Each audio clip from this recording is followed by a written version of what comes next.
título de este sermón lo llamamos Dos Sabidurías, la serie La Fe que Obra. Amén.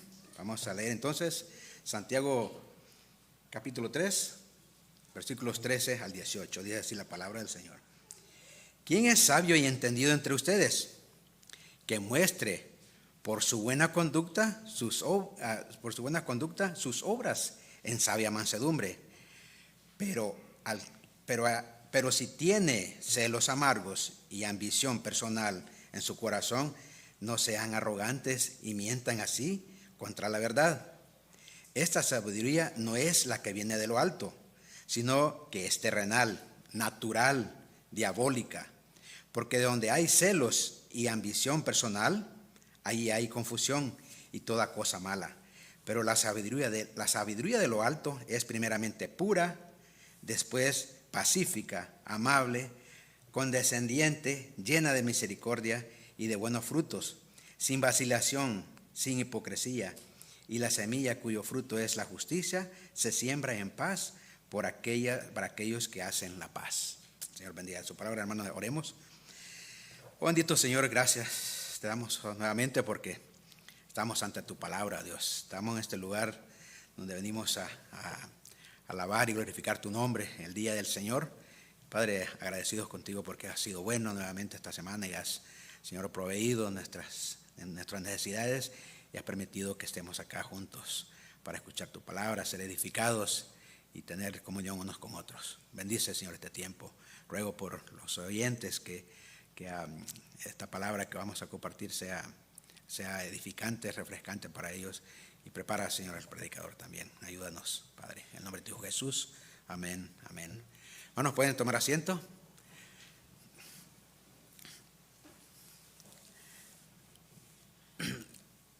Leí aquí en nuestra versión que tenemos de la Nueva Biblia de las Américas, pero también he usado la Reina Valera, así que voy a leer algunos pasajes cuando desarrollé el sermón con la versión de Reina Valera. Así que tenemos entonces, hermanos, aquí otra vez, estamos en esta epístola de Santiago, muy práctica, como hemos dicho siempre. Yo espero y mi deseo ha sido que hermanos hayan aprendido y que la hayan puesto en práctica lo que hemos hasta ahorita visto. Lo que vamos a ver ahora son dos sabidurías, es el título, ¿sí? En esta serie de la fe que obra. Me voy a comenzar de esta manera, hermanos. La vida nos presenta constantemente, hermanos, opciones. Muchas son mundanas, son impías. Cuando saliendo de aquí creo que van a decidir a dónde van a ir a comer, ¿sí? El lugar donde decidan, cualquier restaurante donde decidan, están diciendo no a los demás. Decidan por uno, están diciendo no a los demás. Si deciden ya en el restaurante comer pollo, están diciendo que no a la carne de res. Si dicen sí a la carne de res, están diciendo no al pollo, ¿verdad? Entonces hacemos decisiones todos los días, hermanos. Y si piden el postre también, si eligen uno, dicen no al otro. Entonces rechazamos a todos los demás. Pero más seriamente, casarse, ¿sí? El hombre que se casa con su mujer está declarando, cuando él declara su voto, está rechazando a todas las demás, ¿sí? Está diciendo no a todas las demás, igualmente que a la mujer. Decir sí a la paternidad, hermanos, es decir no a una vida fácil. Si no, pregúntenle al hermano Juan, a la hermana Gaby, ¿verdad? Decir sí a la paternidad es decir no a una vida fácil, ¿sí? Y sencilla, es difícil. En conjunto, hermanos, nuestras elecciones de comida y bebida, de vocación, de matrimonio y paternidad marcan el rumbo de nuestra vida. Hermanos, el mismo principio se aplica también a nuestra vida moral y espiritual. No elegimos una dirección espiritual como elegimos el pollo en lugar de la carne de res, pero la Escritura dice que enfrentamos dos caminos, ¿sí? En la vida. Jesús dice que hay un camino ancho que lleva a la destrucción y un camino angosto, ¿sí? Un camino angosto que nos lleva a la vida eterna. Podemos llamar a Jesús también de una manera veraz, ¿sí? Sin hipocresía, o también sin ella. Podemos construir nuestra vida sobre la roca, ¿sí? O sobre la arena, como lo dice, ¿verdad?, en Mateo 7:13. Santiago presenta, hermanos, la misma idea en términos diferentes. Dice que hay dos caminos de vida, dos tipos de sabiduría, ¿sí? Una sabiduría terrenal, ¿sí?, humana, y una sabiduría espiritual que proviene del cielo, una sabiduría divina, una sabiduría terrenal, una sabiduría divina. Veamos estos dos caminos, hermanos, en contexto. Santiago nos ha preparado ya de los estudios que hemos tenido antes para la idea de que hay dos caminos de vida, dos tipos de sabiduría. En el capítulo 1, ¿se recuerdan? Vimos el contraste, ¿sí?, de las personas que se consideran religiosas con quien tienen una religión pura e intachable. Santiago ha presentado, hermanos, otras opciones. ¿Trataremos a los creyentes pobres con respeto o no? ¿Dominaremos nuestra lengua o será una llama destructora?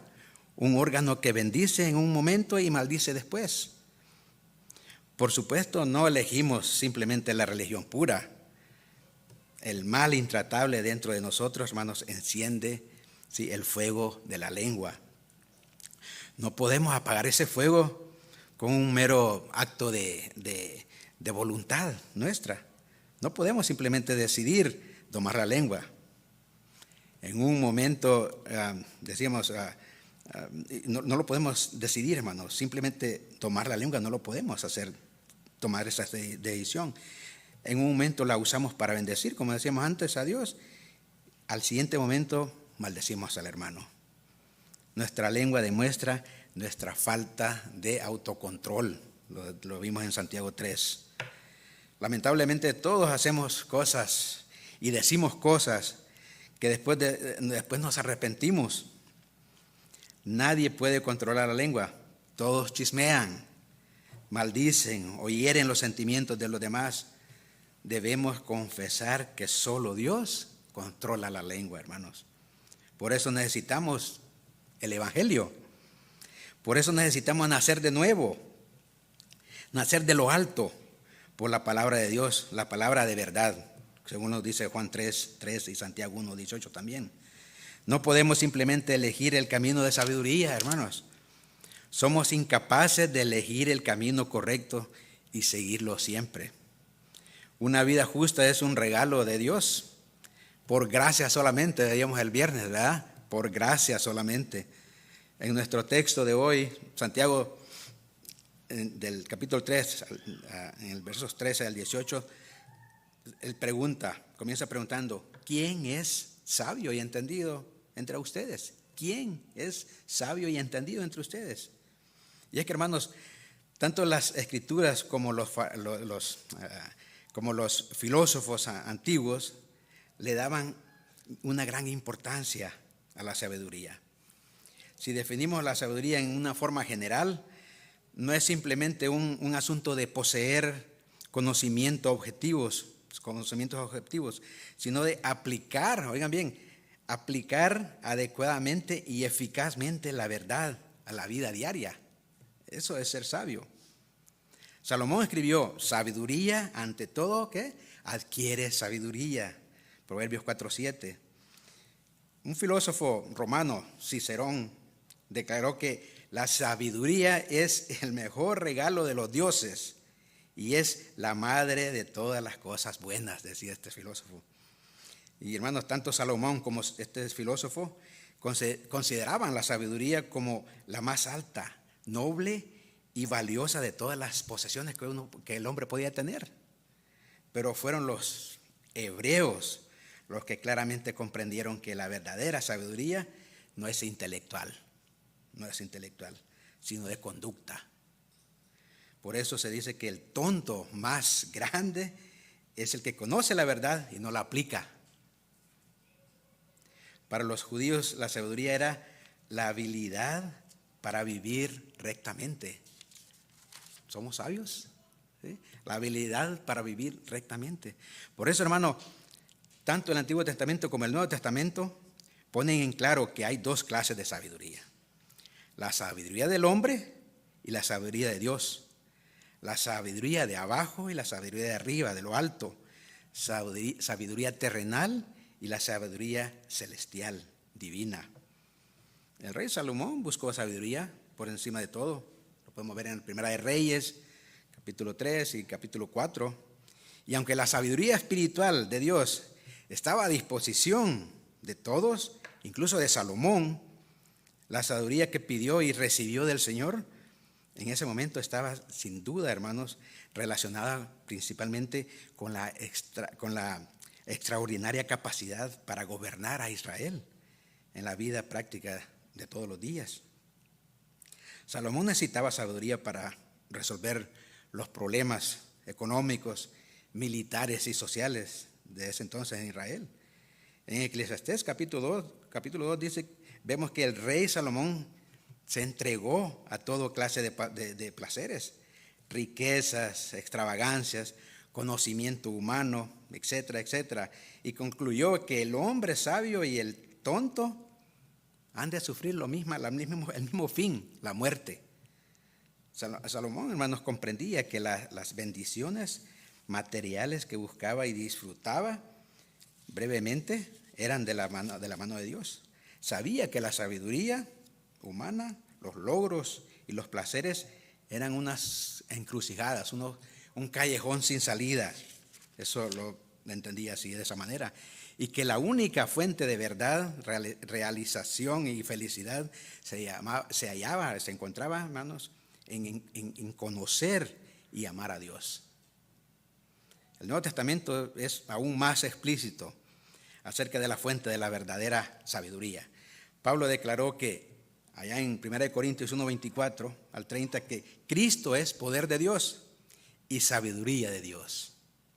Hermanos, la sumisión, oigan bien, la sumisión al Espíritu Santo es la señal más grande y más segura de la sabiduría de un cristiano. La sumisión al Espíritu Santo.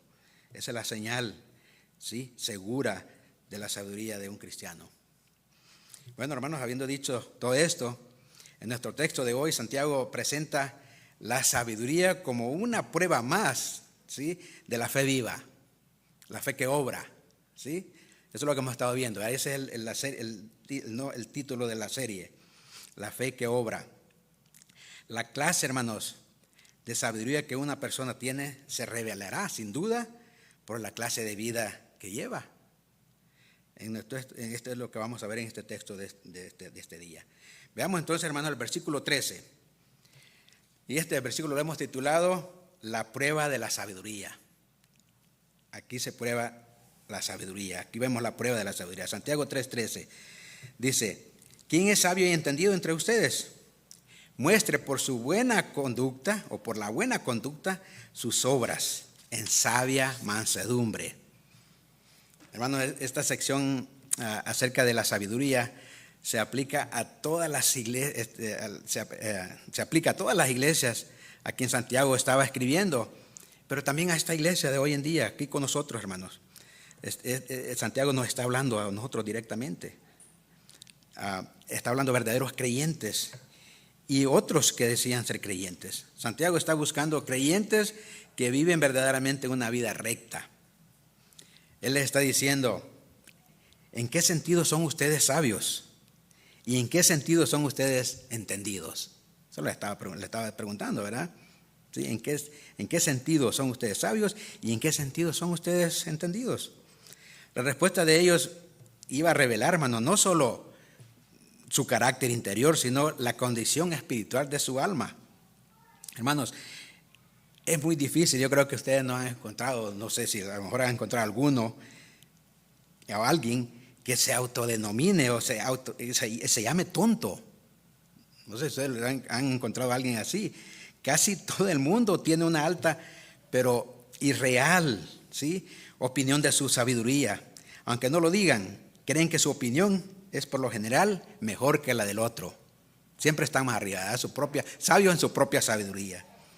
Aunque los dos términos parecen aquí, sabio y entendido, parecen emplearse aquí como sinónimos, tienen una pequeña diferencia de significado. La palabra sabio o sabio es una palabra general empleada por los griegos para designar erudición, teoría o filosofías especulativas. Para los judíos tenía significado más profundo de cuidadosa aplicación del conocimiento de la vida personal. Y entendido, hermanos, la palabra entendido aparece solo aquí en el Nuevo Testamento y denota el concepto de conocimiento especializado, como por ejemplo el de un médico que se especializa en una cosa y otro en otra cosa. O sea, es entendido, por ejemplo, en el corazón, un doctor, ¿verdad? Se especializa solamente en eso, es entendido en esa área. Nuestro texto sigue diciendo: ¿quién es sabio y entendido entre vosotros? Muestre por la buena conducta sus obras en sabia mansedumbre. Y cuando dice muestre, hermanos, aquí indica un ahoritismo, quiere decir, es imperativo y hace del verbo una orden. Muestre ahora. Si usted dice que vive en la sabiduría divina y es hijo de Dios, muestre ahora, muestre eso ahora por su manera de vivir. Como ocurre con la fe, la sabiduría, hermanos, y la inteligencia que no se demuestran en una vida recta y piadosa, están faltas o carecen de valor espiritual. Santiago específicamente aconseja a los lectores que muestren su sabiduría e inteligencia por sus buenas obras, por todas las actividades y esfuerzos que ellos hacen todos los días. Todos los días, hermanos, debemos demostrar por nuestras buenas obras que sí vivimos en la sabiduría divina. También los creyentes deben mostrar sabiduría e inteligencia con una actitud de mansedumbre, dice aquí la palabra del Señor. Y esta palabra mansedumbre nos lleva a la idea de ternura y amabilidad, y pueden traducirse así como mansedumbre y manso. En el castellano, hermano, esta palabra tiene un significado de debilidad, pero en términos griegos no tiene esa connotación de debilidad. En el griego tiene un significado más bien de poder controlado o poder bajo control. Eso significa mansedumbre. Y este adjetivo, hermanos, se emplea a menudo para referirse a un caballo salvaje que ha sido domado, ¿verdad?, por el dueño, lo ha vencido y ha hecho de él un instrumento para trabajar, de provecho para él. El caballo sigue teniendo el poder, pero está controlado. Y así debemos de nosotros mostrar la sabiduría también, con un poder controlado, con mansedumbre. Y en Números 12, 13, por ejemplo, este pasaje describe a Moisés como muy manso, más que todos los hombres de la tierra. Sin embargo, actuó de forma tajante y ardiendo en ira, hermano, cuando lo provocaron también.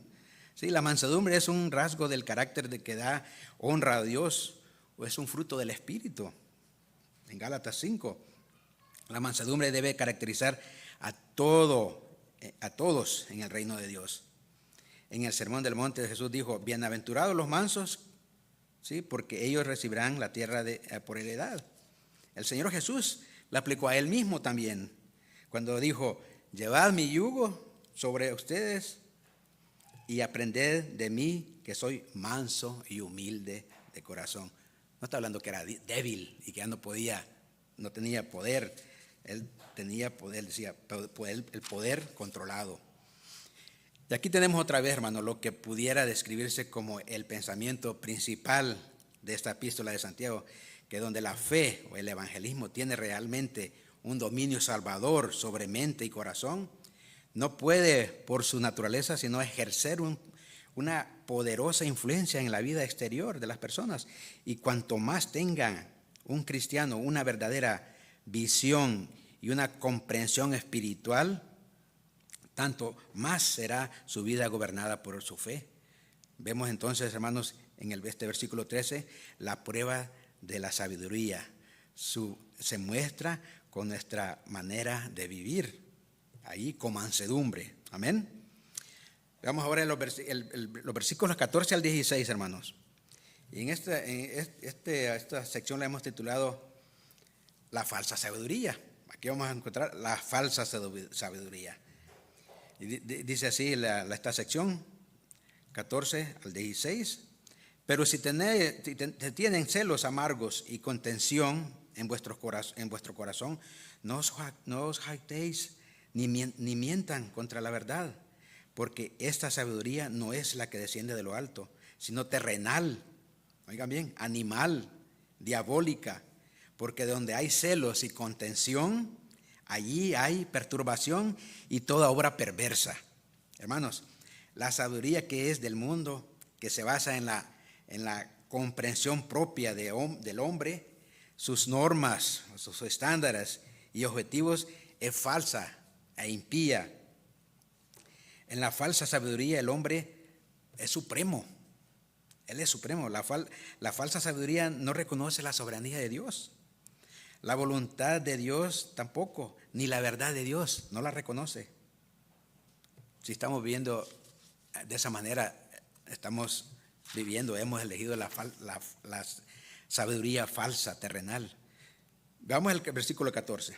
Dice, pero si tienen celos amargos y contención en vuestro corazón, no se jacten ni mientan contra la verdad. Aquí encontramos la motivación de la falsa sabiduría, hermanos. La encontramos aquí en este pasaje. Y es que, hermanos, la motivación de todas las cosas se determina ¿dónde? Siempre en el corazón. Aquí es donde se origina el creer y el no creer, el pecado y la rectitud, hermanos. Aquí se origina en el corazón. Jesús les dijo a los discípulos en el camino de Emaús: oh insensatos y tardos de corazón, para creer todo lo que los profetas han dicho. Lo encontramos en Lucas 24. Felipe le dijo al etíope eunuco también: si crees de todo corazón, bien puedes ser salvo. En Hechos. Y Pablo también declara: si confesares con tu boca que Jesús es el Señor y creyeres en tu corazón que Dios le levantó de los muertos, ¿qué? Serás salvo. Romanos 10:9. De las varias motivaciones detrás de la sabiduría, hermanos, humana, Santiago aquí menciona solamente dos, aquí en este pasaje. Y la primera es los celos amargos. Dice celos amargos. Y este tiene el sentido esencial de puntiagudo, ¿sí? Afilado, celos amargos, afilado, espinoso, cortante. Aquí Santiago lo emplea de forma metafórica, hermanos, para describir el peor tipo de celos.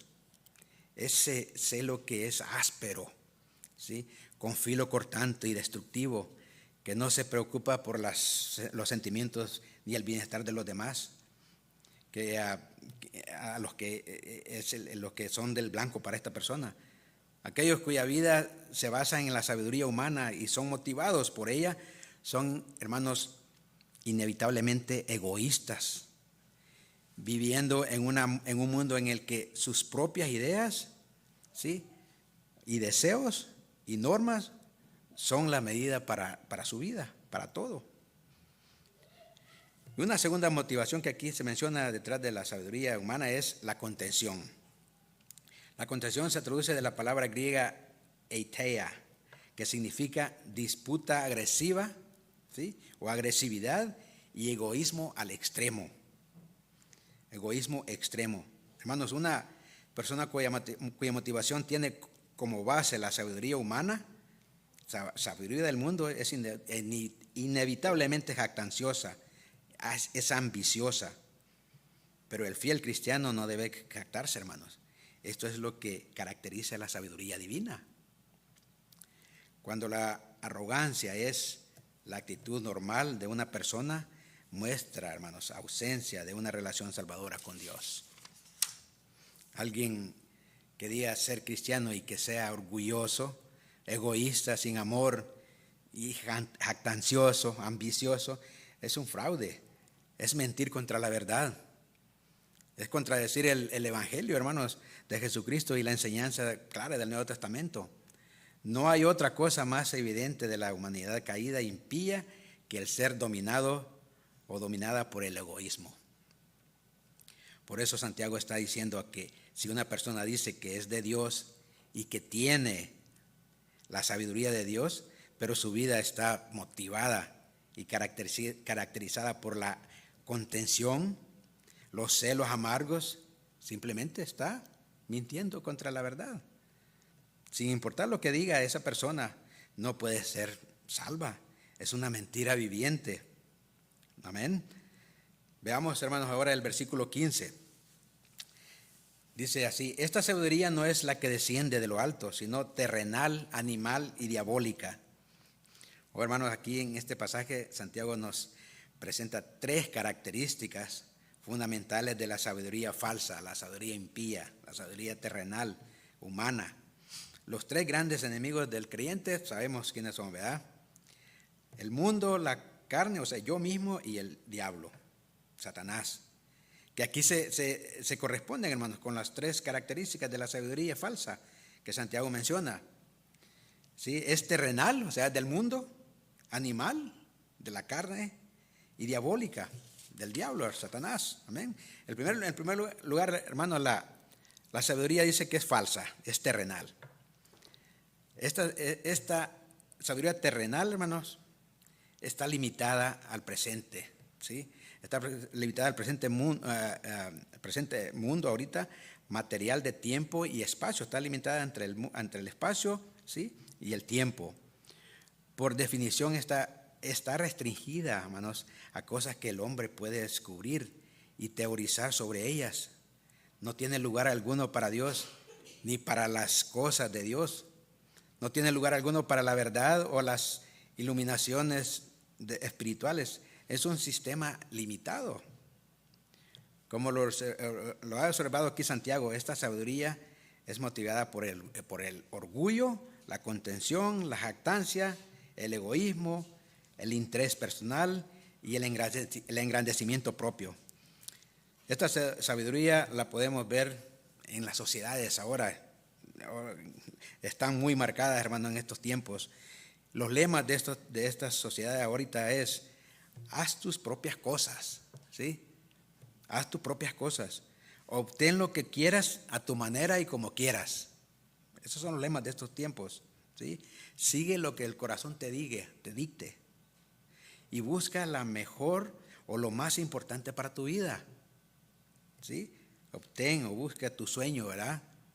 Hermanos, de esta sabiduría está llena, está impregnada la filosofía, la educación, la política, la economía, la sociología, la psicología y todos los demás, hermanos, todas las demás dimensiones y aspectos de la vida humana contemporánea. Está impregnada de todos estos lemas, ¿sí?, de la sabiduría terrenal. En segundo lugar, la falsa sabiduría es animal. Es lo que nos dice el texto, ¿verdad? Es animal, sensual, carnal. Se vincula solo con el hombre caído e impenitente, no redimido, corrupto por la caída y separado de Dios. Se origina en el hombre, hermanos, natural, que no percibe las cosas que son del Espíritu de Dios, porque para él son locura, como lo dice 1 Corintios 2, ¿sí? No las puede entender ni las puede discernir. Los que descansan en esta sabiduría son los sensuales, que no tienen el Espíritu, como lo dice Judas 19. Todos sus sentimientos, los deseos, ¿sí?, apetitos que tienen, conductas e impulsos, tienen como base una forma humanista de ver el mundo y al mismo hombre. Y como es de suponer, llega a ser la medida, su estándar de todas las cosas. Tal sabiduría, hermanos, no solo alimenta la carne, sino que también está enloquecida, y lo dice en 1 Corintios 1:20. Esta es la sabiduría humana, ¿sí? Es animal, es diabólica. Y en tercer lugar, la falsa sabiduría es diabólica. Aunque sea humana, terrenal y carnal, su raíz está en Satanás, hermanos.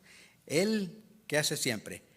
Él siempre promete sabiduría a los que tienta, asegurando que se debe dudar de la palabra de Dios y aceptar la suya. que fue la esencia, hermanos, de su tentación a Eva, ¿se recuerdan? En el huerto del Edén, contradiciendo lo que el Señor le había dicho a Adán. Satanás dijo: ¿sabe Dios que el día que coman de él serán abiertos vuestros ojos y serán como Dios, sabiendo el bien y el mal? Génesis 3:5. En otras palabras, le dijo que si ella hacía lo que Dios había prohibido, no solo no moriría, sino que realmente llegaría a ser como Dios. Hermanos, y aquí de esta manera nació, y aquí nació la mentira de que el hombre puede ser su propio Dios, de Satanás mismo. El apóstol le advirtió a Timoteo que el Espíritu dice claramente que en los postreros tiempos algunos apostatarán de la fe, escuchando a espíritus engañadores y a doctrinas de demonios. Hermano, la sabiduría de abajo, terrenal, no es otra cosa que insensatez de los demonios. Eso es. Lo escuchamos, ¿verdad? Sabiduría terrenal o sabiduría humana, y pareciera que no es tan seria, pero es insensatez de los demonios, apelando a la naturaleza caída de los hombres y a la tendencia pecaminosa, al egoísmo jactancioso. Esa sabiduría los engaña para hacerles creer las mentiras de Satanás y no la verdad de Dios. Hermanos, escuchen esto: solamente el poder del Espíritu Santo, ¿sí?, y la presencia de los justos protegerán al mundo de una existencia absolutamente satánica y animal. Así es la sabiduría, hermanos, falsa, terrenal del mundo. Es animal, es carnal, ¿sí?, es diabólica, es del diablo. Amén.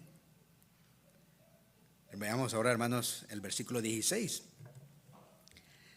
Porque donde hay celos y contención, allí hay perturbación y toda obra perversa. Aquí en este pasaje Santiago menciona los resultados de la falsa sabiduría. Los resultados de la falsa sabiduría. Reiterando los dos motivos, ¿sí?, de la falsa sabiduría, es decir, celos y contención. Santiago dice que donde quiera que están estos presentes, hay perturbación y toda obra perversa.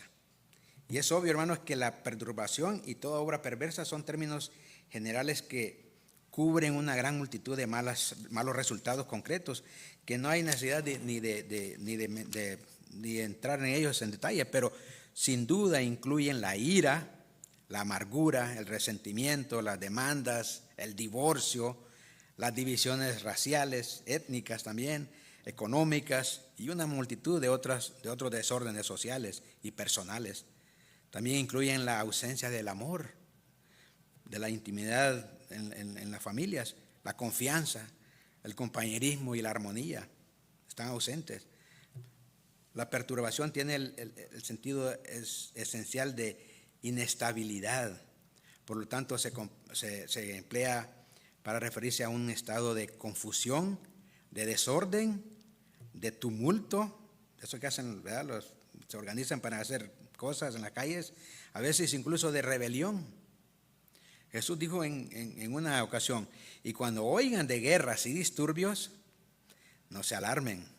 Lucas 21:9. Esta era una advertencia a sus discípulos acerca de los futuros informes falsos de su segunda venida, como ya lo hemos escuchado muchas veces, ¿verdad? Y del fin también de los tiempos. Hermanos, todos los conflictos, oigan bien, todos los conflictos, los crímenes, las luchas, guerras que vemos en el mundo, son pruebas de la devastación causada por la sabiduría, oigan bien, terrenal, ¿sí?, la de abajo, la humana. Todo es causa de la sabiduría humana. Todo lo que estamos viviendo, lo que vemos, matándose unos con otros, los conflictos, aún en la familia, todo viene de la sabiduría humana. Toda obra perversa es la categoría, hermanos, más amplia posible para los malos resultados que produce la sabiduría humana. Tal sabiduría no tiene valor, ¿sí?, es vil y es despreciable.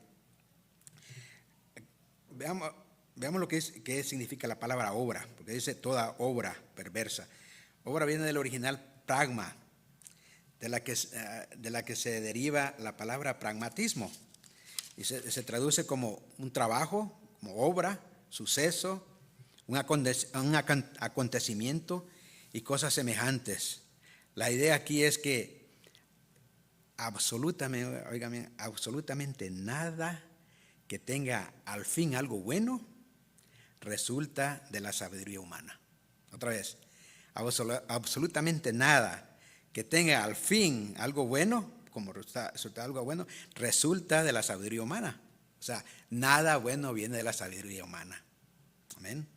Si una persona dice que tener fe salvadora en Jesucristo y afirma que tiene la sabiduría de Dios, pero tiene un corazón orgulloso, jactancioso y egoísta, y lleva una vida, hermanos, desenfrenada, mundana, sensual y centrada en ella misma, en sí misma, sus declaraciones de tener la salvación o una sabiduría divina son falsas. Está mintiendo contra la verdad. Amén. Yo creo que ojalá no estemos ninguno ahí en esa posición. Veamos ahorita, hermanos, los últimos dos versículos. El versículo 17 y 18 del capítulo 3 de Santiago. Aquí Santiago nos describe la verdadera sabiduría. Ahora sí, vamos a ver, ya vimos la falsa sabiduría, ahora vamos a ver aquí en estos capítulos, en estos versículos, Santiago nos muestra o nos describe la verdadera sabiduría, la sabiduría divina, la de lo alto. Dice así la palabra del Señor. Pero la sabiduría que es de lo alto es primeramente pura, después pacífica, amable, benigna, llena de misericordia y de buenos frutos, sin incertidumbre ni hipocresía. Y el fruto de justicia se siembra en paz para aquellos que hacen la paz. Todo diferente, ¿verdad? Santiago comienza aquí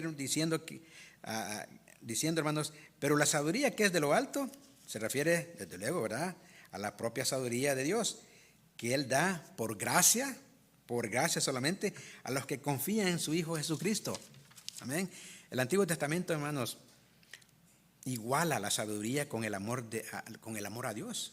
Ahí en Proverbios 9:10. El Nuevo Testamento también lo vincula, ¿sí? Vincula la fe salvadora con la sabiduría espiritual. En el Sermón del Monte Jesús dijo: cualquiera pues que me oye estas palabras y las hace, le compararé a un hombre prudente o sabio, ¿verdad?, que edificó su casa sobre la roca. Mateo 7:24. Y aquí cuando dice cualquiera pues que me oye estas palabras, aquí a las que se refiere Jesús tienen que ver con la salvación, hermanos, con tomar la puerta estrecha y el camino angosto que conduce a la vida eterna y con tener una relación personal con Él.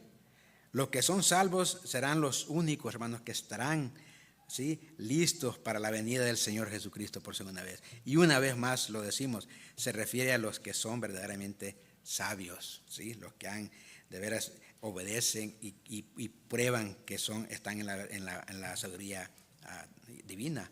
No puede haber sabiduría de lo alto, hermanos, sin una relación salvadora con Jesucristo.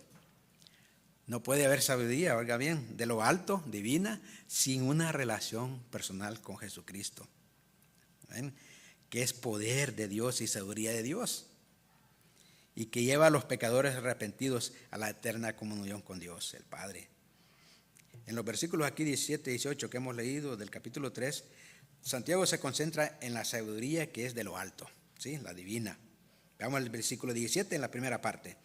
Dice que es primeramente, ¿qué? Pura. ¿Sí?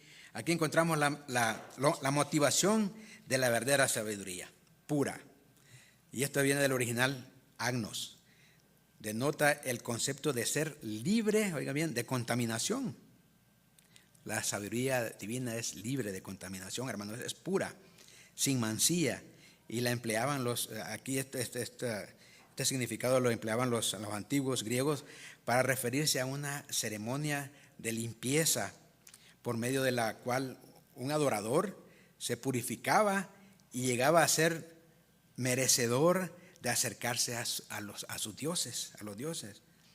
Fíjense bien, aún los paganos comprendían que solo se podía acercar a la deidad que ellos tenían con un corazón puro. Cuanto más nosotros, hermanos. El escritor de Hebreos nos recuerda que sin tal pureza, que es santidad, nadie que verá al Señor. Hebreos 12, 14. Esto se refiere a la integridad espiritual y a la sinceridad moral de cada uno de los que dicen ser cristianos. Por lo tanto, hermanos, no es una interpretación forzada decir que la sabiduría pura es sabiduría santa.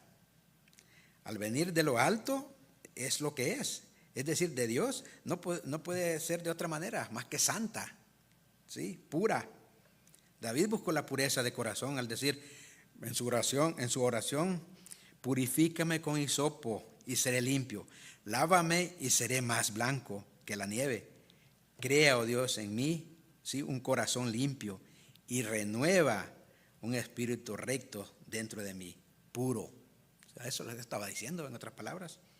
El apóstol Juan nos recuerda en 1 Juan 3, 2 y 3, amados, ahora somos hijos de Dios y aún no se ha manifestado lo que hemos de ser, pero sabemos que cuando Él se manifieste, seremos semejantes a Él, porque le veremos tal como Él es. Y todo aquel que tiene esta esperanza en Él, ¿qué? Se purifica, se santifica a sí mismo, así como Él es puro. ¿Sí? Así como Él es santo. Ser santo porque yo soy santo, dice el Señor, ¿verdad? Veamos ahora, hermanos, el versículo 17, la segunda parte. Y aquí encontramos las características de la verdadera sabiduría. Las características de la verdadera sabiduría. Y dice así, después, que dice que es pura, después pacífica, amable, benigna, ¿sí?, llena de misericordia y de buenos frutos, sin incertidumbre ni hipocresía. Santiago, después de habernos dado la motivación de la sabiduría verdadera, que es pura, ahora prosigue dándonos 7 características aquí en esta lectura de la verdadera sabiduría. 7 características de la verdadera sabiduría, de la sabiduría divina. Y en primer lugar, esta sabiduría es pacífica. Así dice y nuestro texto, es pacífica. Una vez más, hermano, Santiago refleja las bienaventuranzas. Esta vez la número 7, la séptima, dice: bienaventurados los pacificadores, porque ellos serán llamados hijos de Dios. ¿Sí? Entonces la característica de un cristiano debe ser que trae la paz, ¿verdad? Es pacífica. Lo dice bienaventurados los pacificadores, porque ellos serán llamados hijos de Dios, Mateo 5:9. La verdadera sabiduría, hermano, no ocasiona conflictos por su egoísmo, sino que produce paz, ¿sí?, por su humildad. Amén. En segundo lugar, la sabiduría, nos dice el texto, divina es amable. Tiene las ideas, hermanos, de equitativo, de decoroso, apropiado, justo, moderado, es cortés. Esto es lo que significa la palabra amable. Y considerado. Una persona amable, hermanos, es humildemente paciente. Se somete al deshonor y aún al abuso, a los maltratos y la persecución. Lo vimos en Jesucristo, el mejor ejemplo. Los verdaderamente amables saben que el siervo del Señor no debe ser contencioso, sino amable para con todos, apto para enseñar, sufrido, que con humildad y con mansedumbre corrige a los que se oponen, por si quizás, oigan bien, Dios les concede que se arrepientan para conocer la verdad, para conocer a Jesucristo mismo, según Timoteo 2, 24 y 25. Y en tercer lugar, la sabiduría divina es benigna. 3 características ya, benigna. Esto significa que está dispuesto, ¿sí?, a ceder sin rencor o discusiones. Es dócil, ¿sí?, sin rencor o discusiones, es dócil, obediente y no es obstinada. Eso se puede decir, hermanos, de un hombre que voluntariamente se somete a la disciplina militar, aceptando y cumpliendo, ¿sí?, con todo lo que se le pide o se le exige, y de una persona que fielmente cumple las reglas legales y morales. Esta característica refleja la primera bienaventuranza también aquí, Bienaventurados los pobres en espíritu, porque de ellos es el reino de los cielos, dice Mateo 5:3. En cuarto lugar, la sabiduría divina es llena de misericordia. Cuarta característica, es llena de misericordia.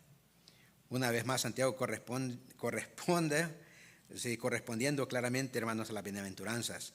Dice Mateo 5:7, bienaventurados los misericordiosos, porque ellos alcanzarán, ¿sí?, misericordia.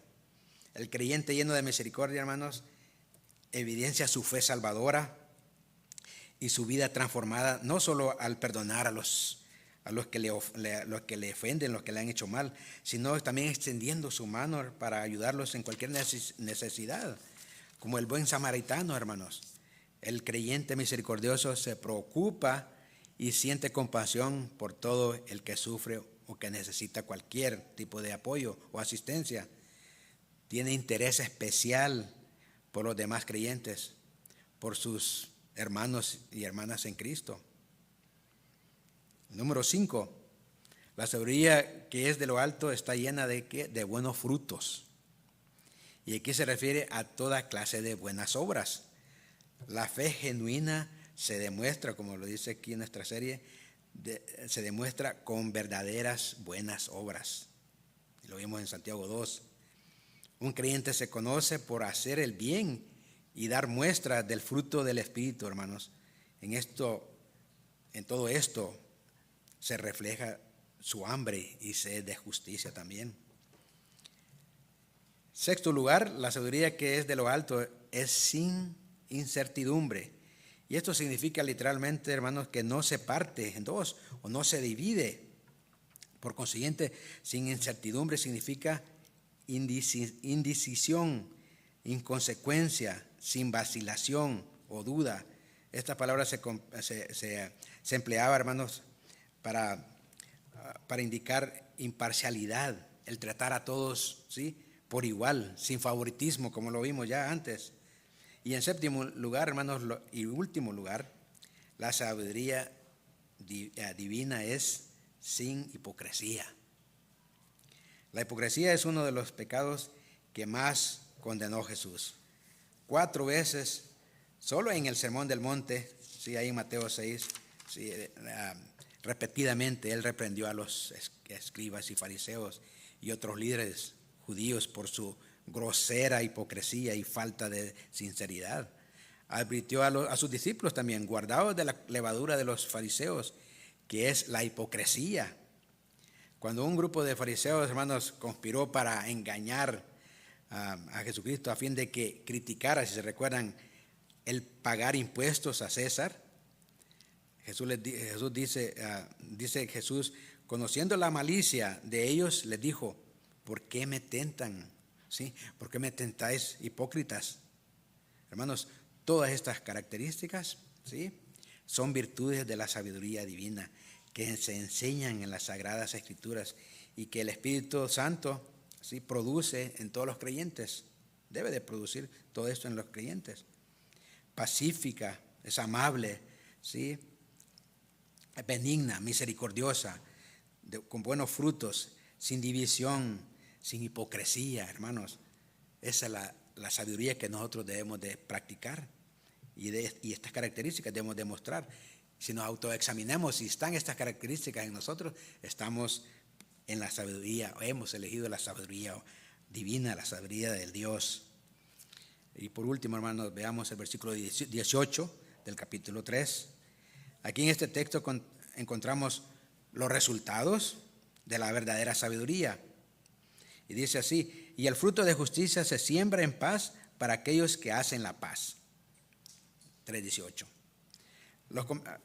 Muchos comentaristas dicen que es difícil traducir esta oración del griego, ya que no es el fruto mismo el que se siembra, sino la semilla del fruto. Esa semilla representa la sabiduría divina, cuyo fruto es la justicia. Es posible que Santiago aquí tuviera en mente, hermanos, la idea del fruto que se cosecha y que después se encuentra la semilla, en parte se convierte en semilla, que a la vez se siembra en paz, por así decirlo, y produce aún más fruto, ¿sí? Y así sucesivamente. en el conocido ciclo del cultivar y cosechar. De todos modos, la idea fundamental es clara.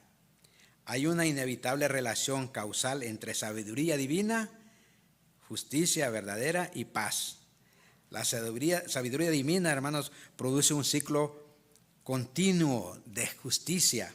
Oigan bien, ¿sí? La sabiduría divina produce un ciclo, o sea, constantemente, un ciclo continuo de justicia que se siembra y se cosecha en una apacible y armoniosa relación entre Dios y los fieles, y entre los fieles mismos también. Como declaró Isaías, el efecto de la justicia será paz, y la labor de la justicia, reposo y seguridad para siempre, dice Isaías 32:17. Como lo sigue subrayando, hermanos, aquí Santiago, la persona que dice ser cristiana debe probarlo con sus obras, con su vida diaria. Amén. Así debemos demostrar la sabiduría divina con la manera como vivimos, y debemos de dar esos frutos y de tener esas características en nuestra vida como cristianos. Bueno, termino con dos citas más. Pablo oraba por la iglesia de Éfeso. Dice él: pido que el Dios de nuestro Señor Jesucristo, el Padre de gloria, les dé espíritu de sabiduría y de revelación en un mejor conocimiento de Él. Efesios 1:17. También dice: por lo tanto también él también los exhortaba diciendo: por tanto, tengan cuidado cómo andan, no como insensatos, sino como sabios. Bueno, y esta es mi oración, y lo que le pido al Señor para el incrédulo es que el Dios de nuestro Señor Jesucristo, el Padre de gloria, te dé espíritu de sabiduría, la sabiduría de lo alto. Amén. Y para el creyente, una exhortación: mirad pues cómo andéis, con diligencia, no como necios, sino como sabios. Amén. Con esto terminamos, hermanos. Una exhortación y una palabra para el incrédulo.